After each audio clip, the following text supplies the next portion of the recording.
ఎక్కువగా ప్రేమిస్తుందో అంతగా ఆమె యొక్క పాపములు ఏమై ఉన్నాయని క్షమింపబడి ఉన్నాయి. అంతేనా కదా? మనం ఎంతగా దేవుణ్ణి ఎక్కువగా ప్రేమిస్తూ ఉంటామో మన పాపములను ఎక్కువగా మరి క్షమింపబడుతూ ఉంటాయి. ఇక్కడ చూసినట్లయితే ఏమని అంటున్నాడంటే, చూడండి, పాపములు చేసిన వాడైతే, ఎవరైతే పాపములు చేసి ఉంటారో వారు ఏంటిదంట? పాప క్షమాపణ, పాపములు ఒప్పుకోవాలంట. అంతేనా? పాపములు ఒప్పుకున్నప్పుడు ఏమైపోతుందంట? వారు పాపములు ఒప్పుకున్నప్పుడు వారి పాపములు క్షమింపబడతాయి. మీరు మీ పాపములను ఒకరికొకరు ఒప్పుకొనండి. మనమైతే ఏ పాపములు అయితే చేసి ఉన్నామో మరి ఆజ్ఞాతిక్రమమే పాపం అంటున్నాడు. ఏదో పెద్ద తప్పు చేస్తేనే పాపం అనేది కాదు, చిన్న పాపమే ఆజ్ఞను అతిక్రమించడమే పాపమే అంటున్నాడు.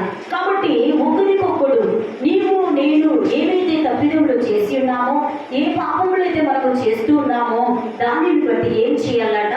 మనము దేవుని యొక్క ఒప్పుకోవాలట. మరి మనము ఒకరికొకరు చెప్పుకొని ప్రార్థన చేయాలి.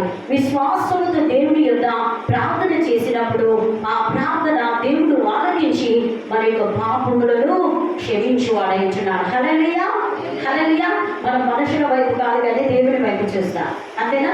దేవుని వైపు చూస్తాం. మనుషులు కాబట్టి మనుషులను బట్టి మనము దేవుని యొక్క సన్నిధికి రాకూడదు.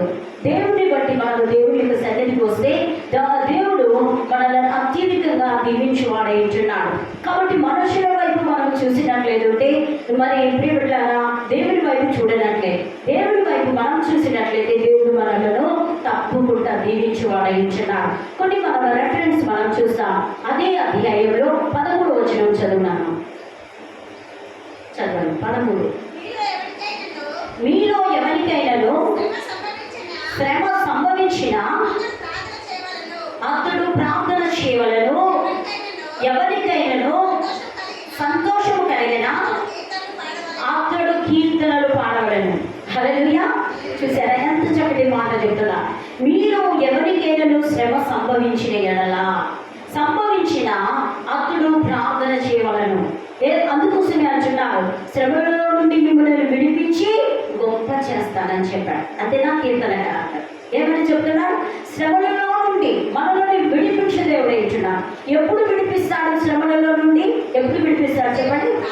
దేవునికి ప్రార్థన చేసినప్పుడు.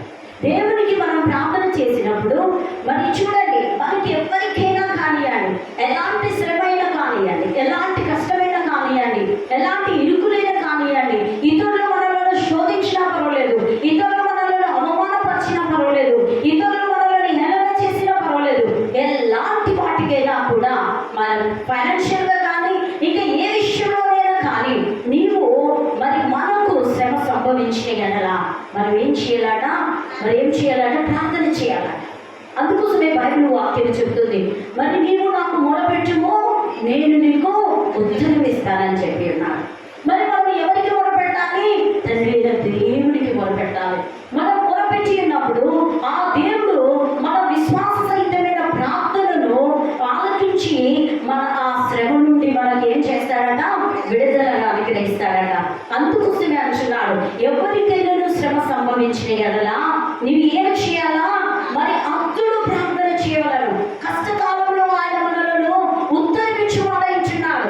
ఆయన ఆపదలో ఆదుకునే దేవుడంటున్నాడు. నీవు ఎప్పుడైతే మొరపెట్టుతూ ఉంటావో ఆయన మొరను ఆలకించి ఆయన మనకు జవాబును అనుగ్రహించువాడంటున్నాడు. కాబట్టి అందుకోసమే అంటున్నాడు, మరి కీర్తనకారులో మరి శ్రమ మరి ఏంటంటే నిన్ను శ్రమల నుండి విడిపించి నేను గొప్ప చేస్తాను. హల్లెలూయా.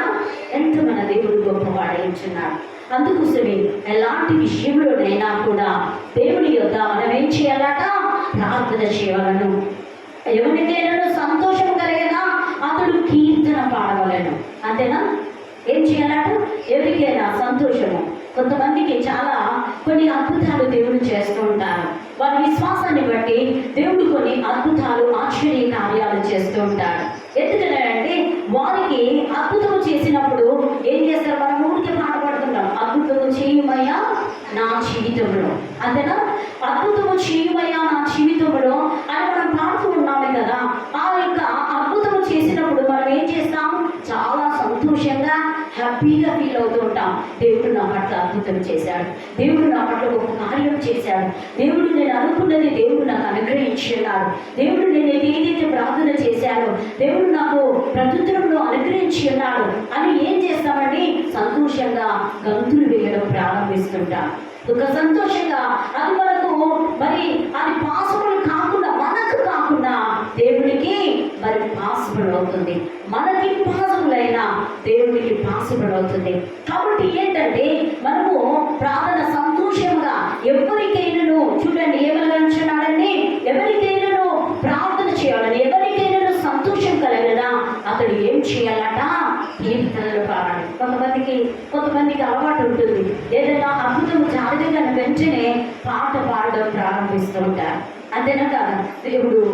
దేవుని ఆరాధించడం, పాటలు పాడడం, దేవుని స్తుతించడము జరుగుతూ ఉంటుంది. కాబట్టి ఇక్కడ అంటున్నాడు, కానీ మీరు ఎవరైనాను రోగిగా ఉన్నాడా అతడు సంఘము పెద్దలను ఏం చేయాలట? పిలిపించి ప్రార్థన చేయించుకోవాలి. ఏ విషయంలోనైనా కానివ్వండి, సంఘం ఉంది, ఒక సంఘం అనేది దేవుడు మనకి ఇచ్చి ఉన్నాడు. ఆ సంఘం యొద్దకు వచ్చి సేవకులకు చెప్పి, సేవకులను సంఘ పెద్దలను పిలిపించి ఏం చేయాలట? ఆ కుటుంబంలో ప్రార్థన చేసినప్పుడు ఆ కుటుంబంలో ఉన్న ఏంటిదండి ఆ శ్రమ అనేది వెళ్ళిపోతుంది. హల్లెలూయా. చాలా మంది ఇప్పుడు పిలుచుకోవట్లేదు, అంతేనా? సేవకులను పిలిపించుకోవట్లేదు, మరి సంఘమును పిలిపించి ఆహ్వానించుకోవట్లేదు. ప్రైవేట్లారా ఎందుకు? మరి వారికి తెలియక తప్పు చేస్తున్నారా? మరి తెలిసి పిలుచుకోవట్లేదా? మరి తెలియక పిలుచుకోవట్లేదా? తెలియట్లేదు. కానీ ప్రియబిడ్డలారా, ఇక్కడ వాక్యము తెలియజేస్తుంది, ఎవరికైనా కష్టకాలంలో యెహోవా నీకు నాకు ఉత్తరం ఇచ్చేవాడై ఉంటున్నారు. శ్రమ కలిగినప్పుడు దేవుని సంఘ పెద్దలను పిలిపించి ఆయన దగ్గర మరి ఏంటిదండి సంఘమును పిలిపించి మరి ఏంటిదండి కుటుంబంలో ప్రార్థనలు పెట్టించాలి. అప్పుడు ఆ కుటుంబంలో ఉన్న ఆటంకములు, శ్రమలు, కష్టాలు, దరిద్ర సమస్తం నుండి కూడా దేవుడు విడుదలనిచ్చి వాడేస్తున్నాడు. హల్లెలూయా. మరి 5వ అధ్యాయము అదేవిధంగా యాకోబు 1:16 చదువుమా. యాకోబు 1:16 చదువు. నా ప్రియ సహోదరులారా, మోసపోకుడి, శ్రేష్టమైన ప్రతి ఈవియు, సంపూర్ణమైన ప్రతి వరమును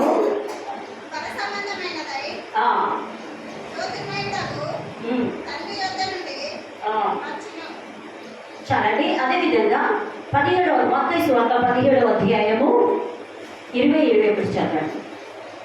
మత్తయి సువార్త 17వ అధ్యాయము 20-21. మత్తయి 17.